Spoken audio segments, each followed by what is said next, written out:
हाँ नमस्कार, जयदीप सिंह चौहान प्रदेश संगठन मंत्री आम आदमी पार्टी गुजरात।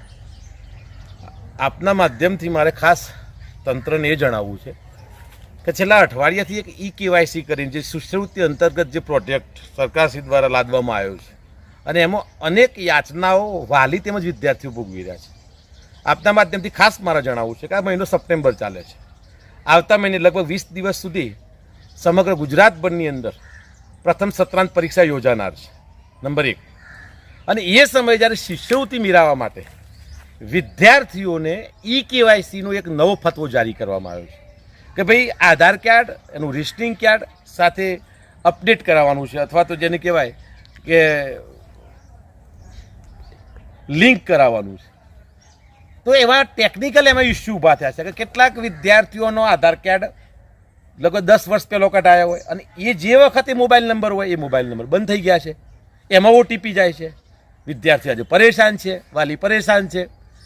કેટલાક વિદ્યાર્થીઓનો આધાર કાર્ડ અથવા તો જે એમાં રેસ્ટિંગ કાર્ડમાં નામ નથી અથવા તો નામ છે તેના સામે અન્ય આધાર નંબર લખાયેલા છે। તો અનેક આવી ટેકનિકલ સમસ્યાઓ સર્જાયેલી છે અને જેટલી સરકાર સરળતાથી આ વસ્તુની પ્રોસેસ કરાવવા માગે છે એટલું સરલીકરણ છે નહીં।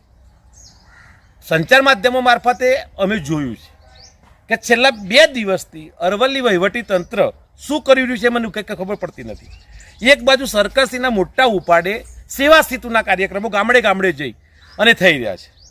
વહીવટી તંત્રના કેટલાય વિભાગોને એમને સદસ્યતા અભિયાનમાં જોડી દીધું છે, જેની કહેવાય કે શિક્ષણ વિભાગ હોય, હેલ્થ વિભાગ હોય, એવી કેટલીય શૈક્ષણિક સંસ્થાઓના કર્મચારીઓના કામે લગાડી દીધા છે। એના સામે ફૂલ જેવા બાળકો, માસૂમ બાળકો, એની લગતી ભર ચિંતા નથી અને એવા વિદ્યાર્થીઓ હરોળ બંધ જે જિલ્લા સેવા સદન સાથે ગોઠવાયેલા છે।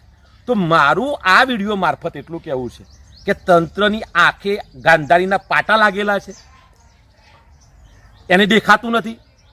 વિદ્યાર્થી કેટલો પરેશાન થાય છે, વાલી કેટલો પરેશાન થાય છે। અત્યાર સુધી તમે શિષ્યવૃત્તિ આપી નથી અને કેટલો ખર્ચો તમે એને કરાવશો। ધરમ ધક્કા પડે છે વહીવટી તંત્ર, એ ખાસ જાણવું જરૂરી છે કેટલો વાલી ખર્ચો કરશે અને છેલ્લે ઠેંગો મળે છે। શું કરી રહ્યું છે વહીવટી તંત્ર? આ એક નંબર। સામે શિક્ષકોને તમે એક સમયે વર્ગનો રાજા ગણાતો હતો, શિક્ષક કે વર્ગખંડનો રાજા। આજે શિક્ષકને તમે એવો સીમિત કરી દીધો છે કે કોમ્પ્યુટરની સ્કીન અગાડથી નીકળી શકતો નથી।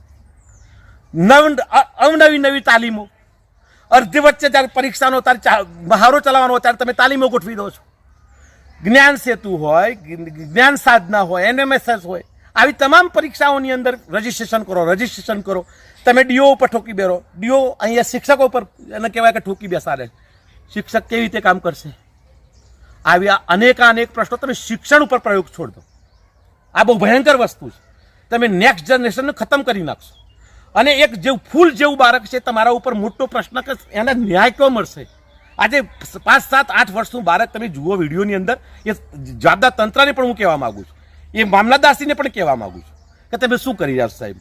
તમને દેખાતું નથી? આ આમ પ્રજા જોઈ રહી છે અને મેં આગળ વાત કરી એમ તમે સેવા સેતુ ગામડે ગામડે જઈને લઈ રહ્યા છો। આનું તમારે આ ડબલ જેને કહેવાય સ્ટાન્ડર્ડ શાના માટે? 18 વર્ષથી ઉપરના માટે તમારે તો જરૂર છે થંભ મારવા એટલા માટે? વિદ્યાર્થી સાથે આ જે છે ને સંતા કુકડી રમવાની બંધ કરી દો। આવનારા ભારતનું ભવિષ્ય છે, આ હું કડક શબ્દોમાં કહું છું। આનું સરળતાથી આનો કોઈ નિકાલ થવો જોઈએ। વિદ્યાર્થી હજી કહું છું કે એક્ઝામ આવે છે 20 દિવસ પછી, તો એક્ઝામ આવવા માટે શિક્ષકને પણ ફ્રી સમય મળવો જોઈએ, મહાવરો કરાવવાનો છે, એનું રિવિઝન કરાવવાનું હોય અને સાથે સાથે વિદ્યાર્થી પણ વર્ગખંડની અંદર ફ્રીલી બેસવો જોઈએ। અત્યારે તો વિદ્યાર્થી કદાચ મેન્ટલી અહીંયા શારીરિક રીતે બિચારો આવશે પણ એનું તો પાછું આધાર કાર્ડ લિંક કરાવવાનું છે, ઈ કેવાયસી કરાવવાનું છે, વગેરે જગ્યાએ એનું મેન્ટલી જેને કહેવાય કે એબસન્ટ રહે છે। તો એની જવાબદારી કોણ લેશે? તંત્ર લેશે।